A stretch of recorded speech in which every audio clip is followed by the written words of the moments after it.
Potrero Chico in Mexico. We've been traveling in this van since November. It took quite a while to build it out, but that's because we were working full-time jobs and saving up money. And so now we've finally been on the road and it's awesome. Cool. Yeah. So you guys want to show me around the van, like some of the different features that you've built and some of your favorite parts and how you have it laid out? Yeah, sure. Okay, so starting up front in the van, we have a captain's chair that rotates around. And I would say this is pretty important because seating in the Econo line is pretty minimal. So this is honestly like the comfiest place to sit in the whole van if you're not in the bed. And it kind of frees up a lot of space for, it doesn't take up any space in the middle of the van. And then over here is our ARB 12-volt fridge. I'll open it because it's clean right now. And it actually stores quite a lot of food in here. You can see I've got like a bunch of cans of beer and other stuff. Juice, veggies, stuff like that. So it stores a lot of food, and it actually doesn't take it doesn't use too much electricity, which is really nice. It's like high efficiency. And we have it on this slider right here because that's the only way that we can turn this captain chair around. The floors have 1-inch insulation. Yeah.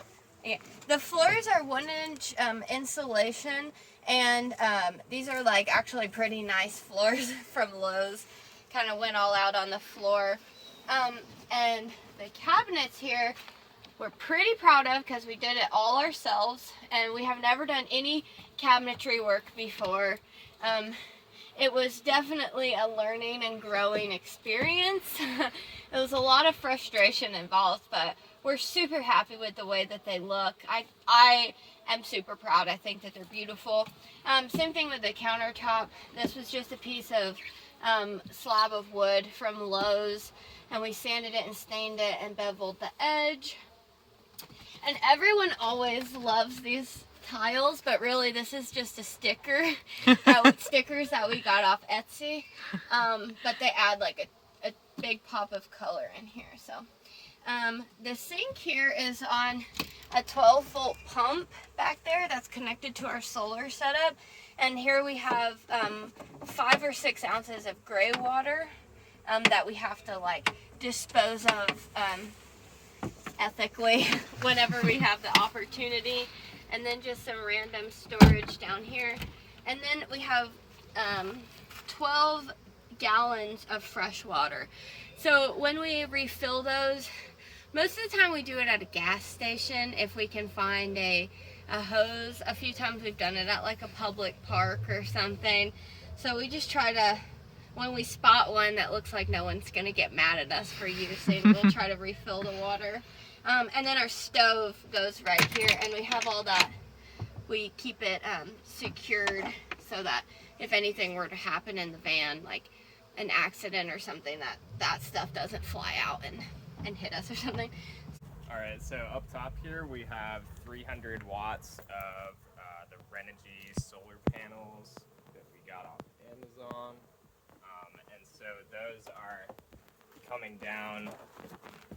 They come down under the ceiling up here, down into, this is also a little chair that we use. Nice. But under that is 310 amp hours of AGM batteries. So it's about 155 amp hours of usable energy. But for what we do, we don't really need anything more than that. And so the batteries are attached to this solar charger here, which tells us how much battery we have left and all of that. And then, yeah, we basically have our sink pump, the fridge, lights right here, and that's on a dimmer switch too, which is nice. And then this 12-volt fan up here. So that's about all of our energy needs, and then just charging phones and laptops. If you want to charge, where do you plug in? Oh yeah, right here. We have, I don't remember the specs on this, but we have this inverter right here where we can plug in cool our phones and whatever. that's about it for the solar.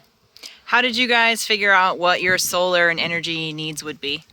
There's all kinds of like calculator tools and stuff online that you can use, and you just look at the stuff that you're using and it tells you how many watts it used, and then you just plug it into a calculator.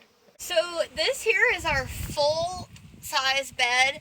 It's almost a full because we had to cut about 3 or 4 inches off the bottom, but Schuyler and I are not the tallest people, so it's long enough for us to sleep this direction. I know a lot of people, when they convert vans this size, a lot of the time they have to put the bed and sleep long ways, but for us it's perfect. It's, well, I will say a little bit more would be nice, so we've totally gotten used to it. And it's a totally enough space for us width-wise too. We have like just a foam mattress and then a memory foam pad on top, so it's super comfortable. And here's where we keep all of our clothes. I had to trim down on how much clothing I was bringing, but between these 3 cabinets we can fit everything that we need. Yeah, they're pretty spacious. And here we have just some like electronic stuff. We're needing to reinforce this cabinet with a little hook similar to these, but otherwise these brackets that we got from Home Depot, I think it was kind of a real pain finding the ones that we needed, but they're really awesome for the top opening doors. It took a little bit to find them, but they're great. And we have extra food in here. That's plenty of storage. All of our like bathroom products and stuff like that, mostly my bathroom products. And then all of our like cooking utensils and stuff are down there. Could use a little bit better organization system, but for now it's totally working. Throughout the van, on the floor, the walls, and the ceiling, we have like poly iso board insulation that's about 1 inch thick. I'm actually not really sure if that's doing anything. Because we have these big windows on our doors. If I had the ideal van, I wouldn't have any windows in the back, just so I could put insulation over everything. But I don't know, it might be doing something. I'm not sure. But yeah, then we just have these plywood walls. We decided to go with plywood instead of tongue and groove paneling just because it seemed a lot easier to install, and we also have that on our ceiling here. That was kind of hard to install, actually, because we had to get multiple people in here just holding it up while someone else screwed it all in.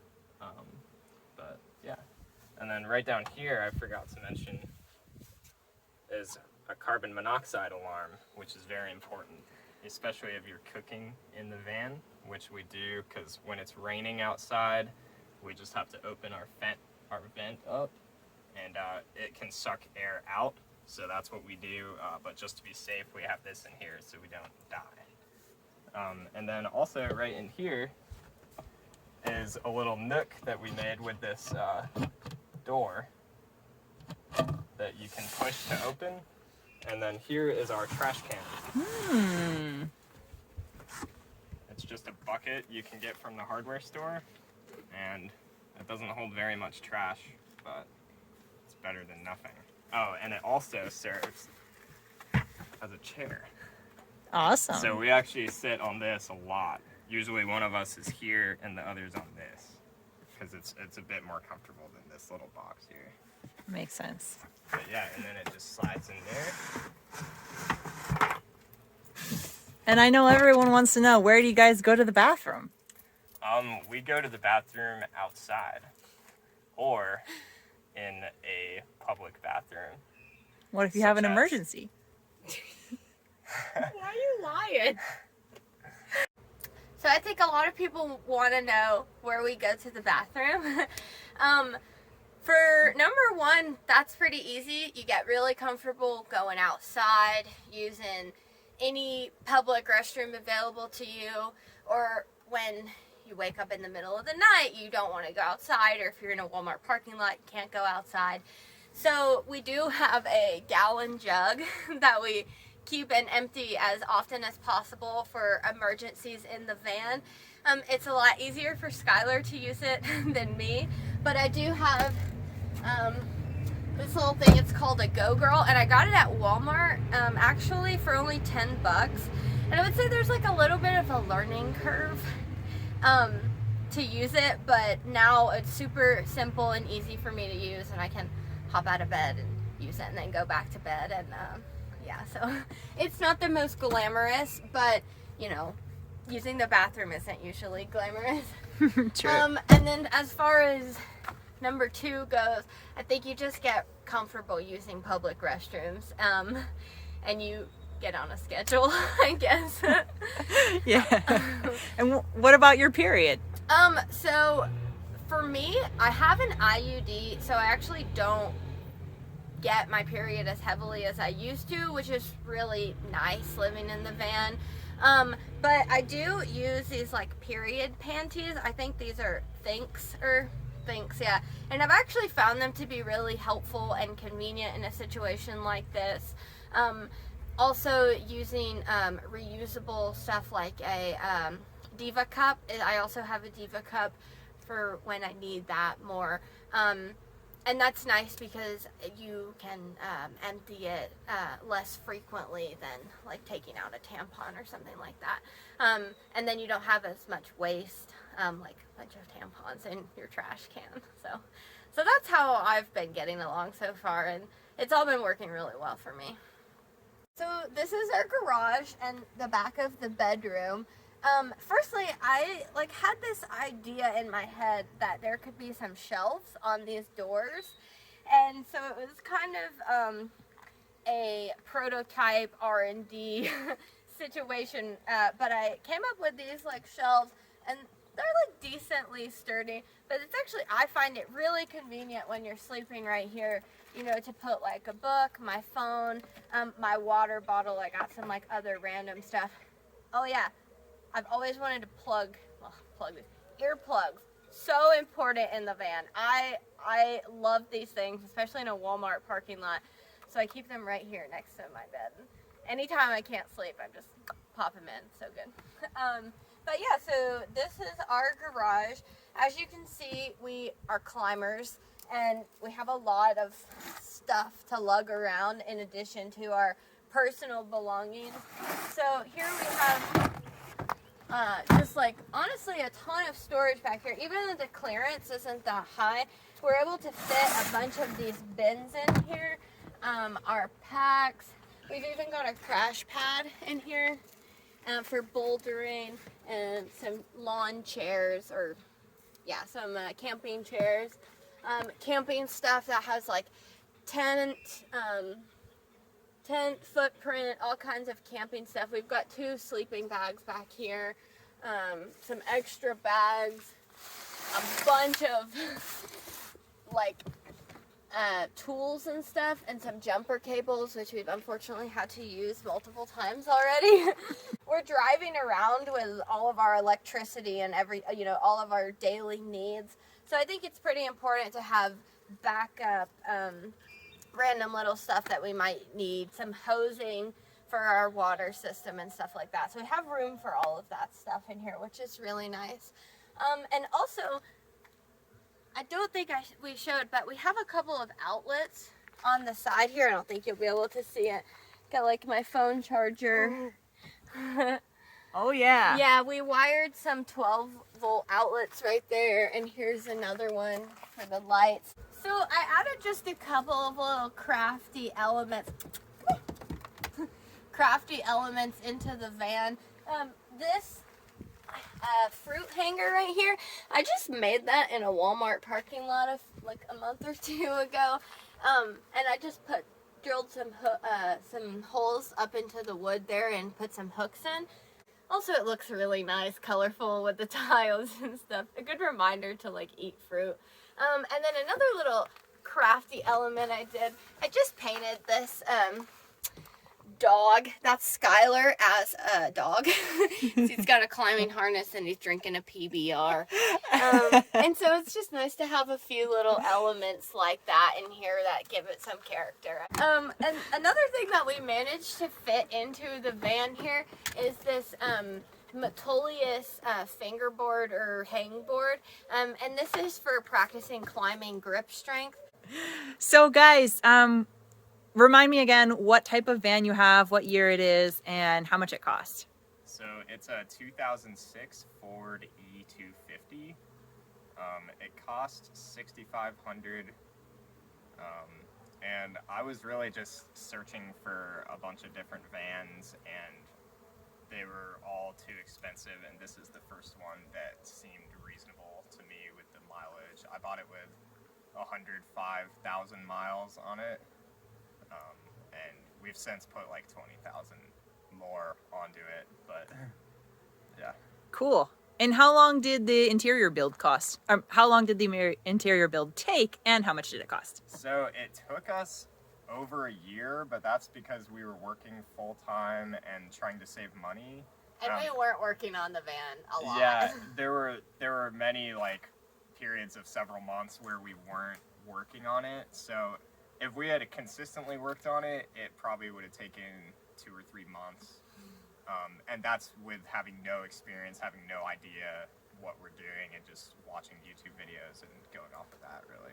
As far as the cost, I didn't keep track of how much it costed, but it's probably somewhere between $3,000 and $4,000.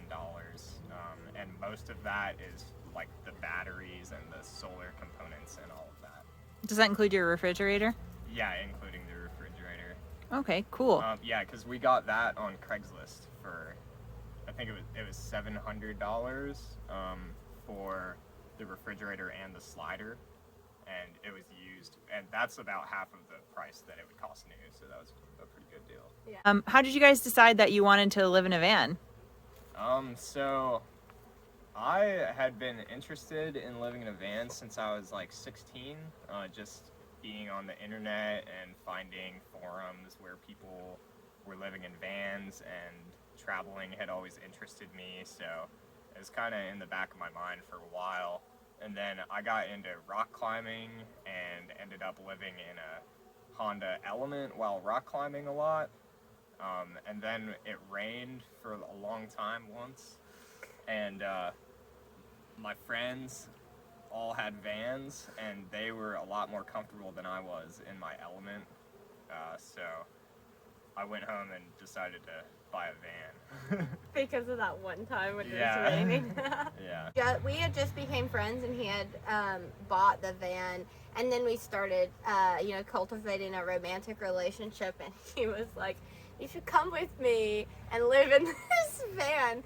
And I've had ideas like this before, and I kind of thought, like, I can't do that, like, that's not gonna work. I need to, like, have a job, I need to have an apartment. And even though before I had kind of considered it, I was kind of back in the mindset that it was just too difficult or impossible to do something like this. And so then he kind of talked me into it, and then we went with, like, I was helping him build it and stuff like this. And so then eventually it was just like, all right, I mean, we're gonna do it. I kind of got all my ducks in a row financially. I just do what I gotta do, and so here we are. How long do you guys think you'll live in the van? That is undetermined. We both have some money saved in the bank from working and just being frugal while we were working, so I don't know. Until we run out of money, and then we'll get a job somewhere, and then probably continue to live in the van until we don't want to anymore. What advice would you guys give to someone if they're watching this video and they're saying, like, I wish I could live in a van, I wish I could do that, but I don't know anything about living in a van, I don't know how to build stuff, I don't have any tools, I don't have any money? What advice would you give to someone? So I, throughout this whole process of both deciding to live in a van, and then, quitting my job and everything like that, and then also the whole building process, I've actually had a few, like, revelations, because, like, building this, like I said, I'm so proud of what we've built here, and the thing is, we've never done any carpentry, electric, plumbing, anything like this before. And it's given me really a new perspective. Like, wow, you really just have to do one thing to sort of figure out what you're capable of, and then you can do another thing, and then do another thing, and just keep building upon that. Because really nobody knows, you're not born with the knowledge of how to do anything that you want to do, and you kind of just have to take a leap of faith at first. And it doesn't have to be a huge leap of faith, you know. You can just say, well, I'm going to try to like build a box. And this box was the first thing we kind of built, and it's so ugly now that I've made all of this other stuff, and I'm like, wow, this box is so crappy. Like, compared, you know, but I learned how to, you know, practice and built, you know, the cabinets, and so now I look at the box, I'm like, oh, I had no idea what I was doing when I built that box. But yeah, I think you just kind of have to take like a few steps of faith, and then eventually you'll look back and be like, wow, I've really accomplished a lot and learned a lot in the whole process. I'll just add one thing. It's not as hard as it seems when you're looking at like a completed van, and you just think, I could never build that. It's really, when you're building it, it's just one step at a time, and none of it is actually that hard.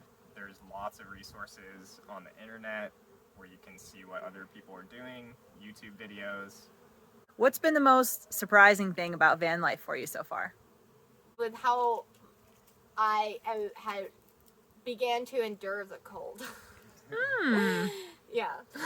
Also, pooping outside gets easier too. And more outside is awesome. Pooping outside is awesome. Hey friends, if you enjoyed this video, be sure to drop us a like, leave a comment below, subscribe, and hit that notifications bell so you'll be in the loop for all of our future videos. Can't wait to share our adventures with you.